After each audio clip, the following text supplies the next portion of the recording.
This story is about finding promising ways to apply a technical principle which is currently being developed at the TU Delft in the context of the neglected tropical disease, Visceral Leishmaniasis, commonly known as VL. So first, let's look at the technical principle.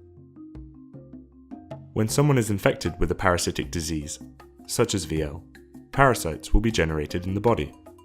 To test someone for VL, the technical principle can be integrated on a diagnostic test strip. By adding a blood sample or urine sample, the technical principle can detect the parasites by separating and then amplifying them, detecting their DNA using a CRISPR-Cas9 system. The results then indicate whether the patient has VL or not.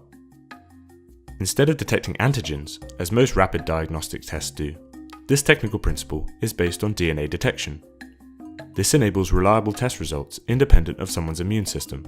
Thus, it does not matter if someone has just been infected, is relapsed, or is reinfected.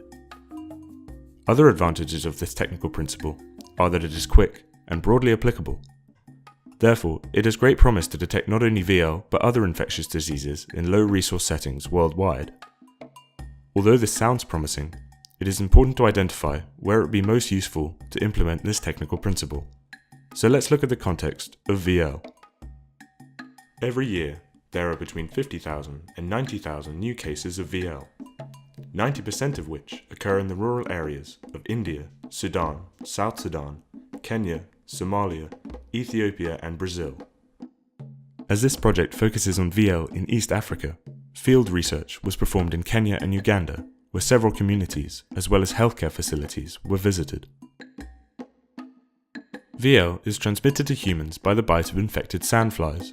However, not everyone infected will go on to develop the disease. People at a higher risk of developing VL are those with a weaker immune system, such as young, the malnourished, and those co-infected. VL often presents with fever, weight loss, enlargement of the spleen, and severe anemia. The disease affects the internal organs, which makes it life-threatening if left untreated. Therefore, early diagnosis and treatment are crucial. However, a patient has to go through several stages to get diagnosed and treated for VL. Unfortunately, it is not that easy to go through these stages, as there are many barriers involved.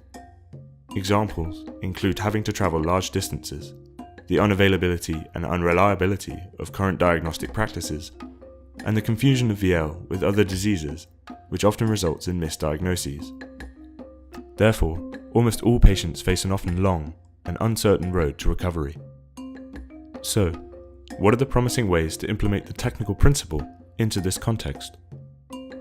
For this, 7 scenarios have been created, which represent the potential benefits of the technical principle in the context of VL. After an evaluation with Doctors Without Borders, the most promising 2 were selected based on the feasibility of the technical principle and the local needs to improve VL case management. These were the confirmation and screening scenario and the test of cure scenario. After detailing the 2 scenarios, it becomes clear that the diagnostic setting influences the features of a diagnostic test. In more detail, there are 5 critical variables in the diagnostic setting which influence the diagnostic test. These are the geographic location, the resources available, the background of the user, the diagnostic moment, and the patient's status. From these 5, the resources available and the medical background of the user have the most influence on the features of the diagnostic test. These 2 variables can be split up into several levels. Based on combinations of these variables, different diagnostic tests are recommended, each with a unique set of requirements. Thus, this project identifies promising ways to implement a technical principle in the context of VL diagnostics. Based on the resources and knowledge of the respective user, diagnostic tests are proposed, each suitable for a specific diagnostic setting. If you'd like to find out more about this project, please follow the link below.